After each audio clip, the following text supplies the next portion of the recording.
আকৃতি পড়ে যাবি। দিদিমণি 10 বছর হলো আমার কোনো বাচ্চা হচ্ছে না।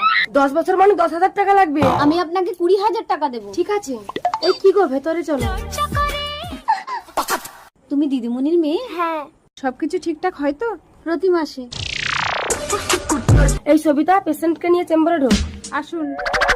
মা আমিও ডাক্তারি শিখবো। না না আকৃতি, এই ঘরে আমি কাউকে ঢুকতে দেই না।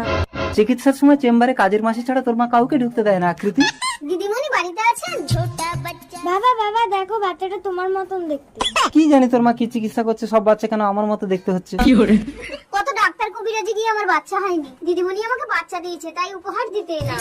দিদিমণি চেম্বারে রুগী দেখছেন, তুমি আমার হাতে দাও। বাবা হ্যাঁ, মেয়ের পেছনে রাখবি না, মার খাবি। আমি তোর বাবা না নুনু, চলে আয়। 15 বছর পর। জানি জানা বাবা।